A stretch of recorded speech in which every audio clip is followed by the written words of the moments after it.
Salut à tous, bienvenue pour cette toute nouvelle vidéo. Aujourd'hui, je vais vous parler du jeu Evil Inside, vous donner mon avis, voilà. Il y a pas longtemps, j'ai fait une vidéo où j'ai testé le jeu, où j'ai fait le jeu en entier même. Allez voir d'abord la vidéo où j'ai joué au jeu, et ensuite la vidéo où je donne mon avis sur ce jeu. Parce que franchement, je l'ai bien aimé, il y a du positif comme du négatif, je vais vous dire ça tout de suite.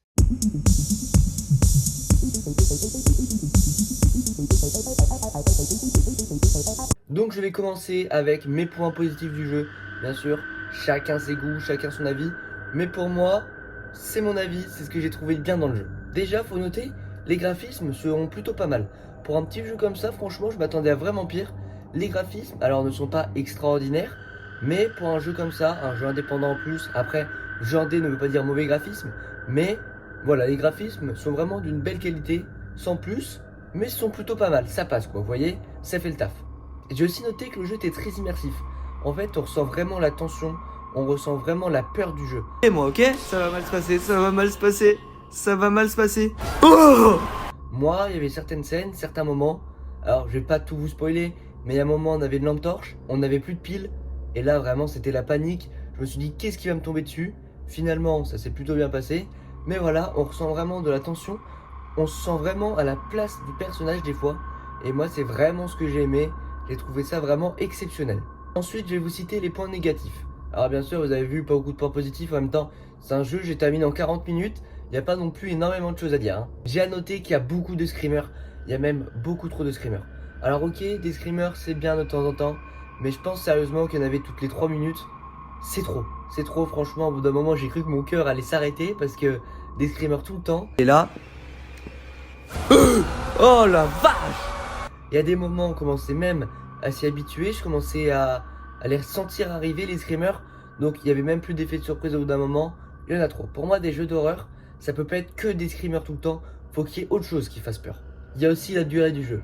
Alors oui, moi j'aime pas les jeux qui durent trop longtemps, mais un jeu qui dure seulement 1 heure, max, parce que j'ai terminé en 40 minutes, pour moi c'est pas assez. Pour moi faut qu'un jeu dure 4-5 heures. 4-5 heures franchement c'est idéal, mais là 1 heure, voilà, c'est pas assez. Après, pour le jeu que c'est, 1 heure, c'est ce qu'il fallait. Je pense que faire ce jeu-là pendant 4 heures, ça aurait été trop. Je l'aurais sûrement pas terminé. 1 heure, c'est bien. Après, voilà, 1 heure, ça reste quand même très très court. Surtout que je l'ai payé 17 euros, donc ouais, c'est un peu trop cher. C'est un jeu que je vous conseillerais pour 5 euros. Vous pouvez vous le tenter vraiment. 10 euros à la limite. Mais là, 17, c'est trop cher. Pour 1 heure de jeu, non, c'est beaucoup trop. Pareil, autre point négatif, les décors. Effectivement, en fait, on est dans une spirale, faut dire les termes. Ça ressemble beaucoup à une spirale, donc on est toujours dans le même décor qui s'agrandit au fur et à mesure, mais on est très souvent dans la maison, voilà, hein, si vous avez vu ma vidéo, vous comprendrez. On est souvent dans la maison, souvent les mêmes choses à faire finalement, enfin, avec les mêmes décors quoi. Donc c'est vrai que c'est très répétitif. Et pour terminer, autre point négatif, l'histoire du jeu. J'ai absolument pas suivi l'histoire, très difficile. Après, c'est pas que c'est difficile, c'est qu'en soi, il n'y a pas réellement d'histoire, vous voyez. Un jeu qui dure 40 minutes, tu peux pas faire une grande histoire. Pour moi, il aurait fallu que ça dure plus longtemps. L'histoire n'est pas assez complète, loin de là, il n'y a pas vraiment de... Hein. Moi, ce que j'ai compris, c'est qu'il y a notre mère qui a disparu, qui est morte, je sais pas quoi. Enfin, franchement, j'ai rien compris. Moi, la seule chose que j'ai aimé, c'est me faire peur, voilà. Alors, c'est un jeu que je me referai sans doute quelques fois plus tard. Voilà, vous savez, dans ma vie, j'aurai le temps de le refaire. Donc, mon avis final, c'est que franchement, ça reste un bon jeu, mais c'est un jeu que je classerai dans les jeux moyens, voire mauvais, malheureusement, parce que 1 heure, c'est pas assez, surtout je l'ai payé 17 euros. En fait, voilà, le bémol, c'est 1 heure, c'est que il n'y a pas eu vraiment d'histoire, j'ai eu l'impression. C'est un jeu que je vous conseillerais si vous le trouvez à petit prix, donc c'est-à-dire 5 euros. À 5 euros, c'est idéal pour ce jeu-là. Si vous comptez le faire plusieurs fois aussi, ça peut être pas mal.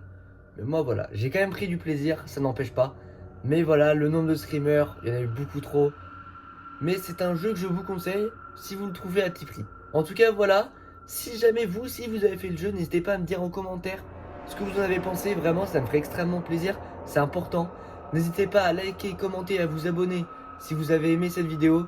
Si c'est toujours pas fait, n'hésitez pas à aller voir ma vidéo où je joue à ce jeu, où je le fais en entier d'ailleurs. Et sur ce, je vous dis à plus pour une prochaine vidéo. C'était Esteban Gaming. Allez, ciao ciao!